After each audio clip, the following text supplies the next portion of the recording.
A Muslim student wants to remove Christ from a Christian college. Students, professors, and trustees are clueless.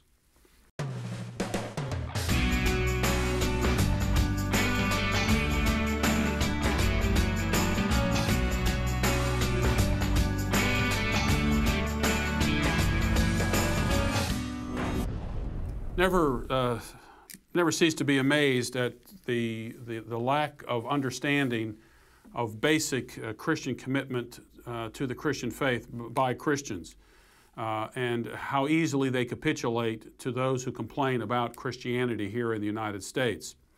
The latest round of foolishness is about Trinity University.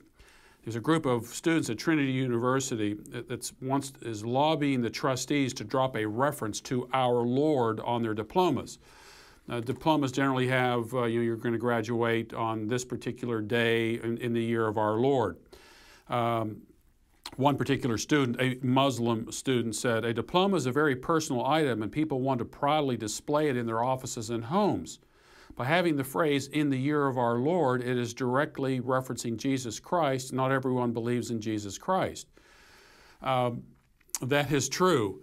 The thing is, though, this is a Presbyterian college, started as a Presbyterian college, still has an affiliation with the Presbyterian Church, has a chaplain on campus, has a chapel on campus, has other references to the Christian religion on campus as well. It's probably very nominally Christian.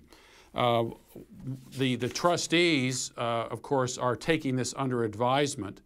One of the officials pointed out that Trinity displays other signs of its Christian heritage, and he said, once you remove that phrase, where do you draw the line? And of course, that is indeed the issue, and this is what Muslims understand. Muslims understand they use the freedom of the United States. They deal with the religious diversity here in the United States, the freedoms that are afforded to them in coming here to the United States, and they use that as a wedge to bring in there and say, what we need here is diversity. That's always the first step in all of this. We need diversity on this campus. And so Christians capitulate and they say, well, we're going to be diverse. And so we're going to give a little place over here to the Muslims, and we're going to give a little place over here to the atheists, we're going to give a little place over here to the homosexuals, and we're going to give a little place over here to the New Thought people, we're going to give a little place over here to the New Age people. We're going to be diverse. And so once the diversity, once you go down the road of diversity, the next thing that happens is that all those diverse groups that you allowed in now converge and get together and then go in a unified front to dispel anything to do with Christianity. This has always been the wedge approach. This was the wedge approach regarding creation evolution in the public schools. Why don't we just allow the evolutionary theory to be taught alongside the creation theory? And that's how this all started. Then what happened, of course, over time, you get enough people in there that believe in the evolutionary theory, and then they pushed out Christianity. When will Christians learn that you need to stand up for your faith? You don't have to be nasty or mean about it, but say, look, this is what we are. If you don't like what we are, go somewhere else. And one of the students here, the debate started last year when Isaac Medina, a Muslim convert from Guadalajara, Mexico, noticed the wording while looking at a pre-made diploma in frames in the Trinity bookstore. When Medina applied to Trinity, university staff told him it wasn't a religious institution, that it maintained only a historical bond to the Presbyterian Church. So Medina isn't even a U.S. citizen. He says it came as a big surprise to him. I felt I was a victim of bait and switch. And so in January, the student government and the Muslim Student Association co-sponsored a forum to debate the issue. Look, there's nothing to debate about this. And I'm going to tell you why there's nothing to debate about this. And I'm going to tell you why these students are ignorant, and the professors there are ignorant, the school is ignorant, and the trustees are ignorant. I'm going to hold up a document for you. You may have heard about this document. It's called the Constitution of the United States. And we'll probably show this up on the screen, but I'm going to do this here. This is the end of the Constitution of the United States. And right here is George Washington's signature. And right above George Washington's signature is kind of the close to all of this. And in that close, it states that this was done in the year of our Lord, 1787.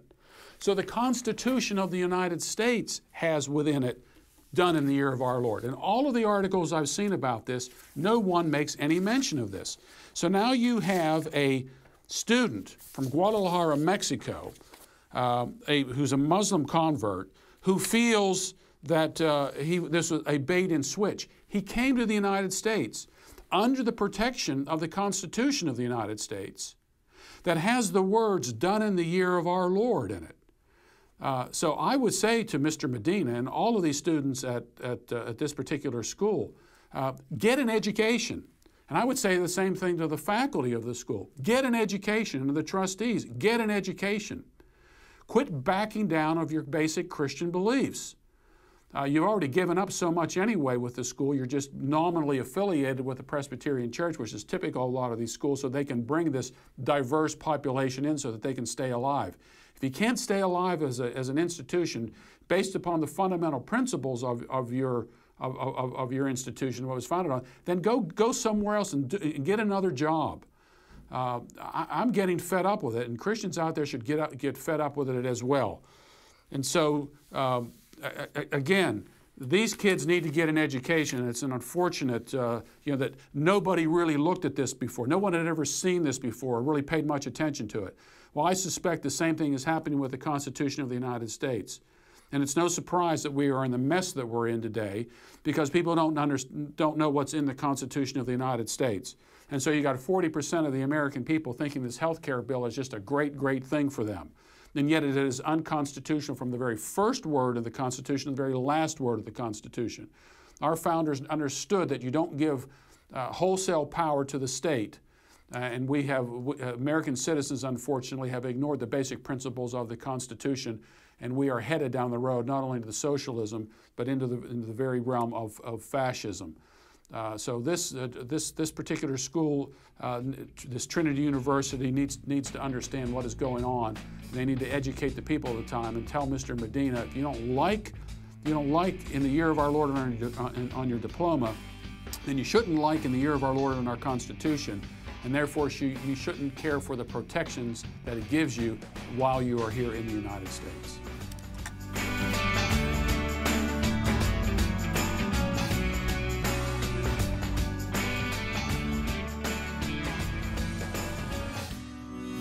For more related to today's topic, check out Basic Training for Defending the Faith, a 5-part video lecture series featuring Dr. Greg Bonson.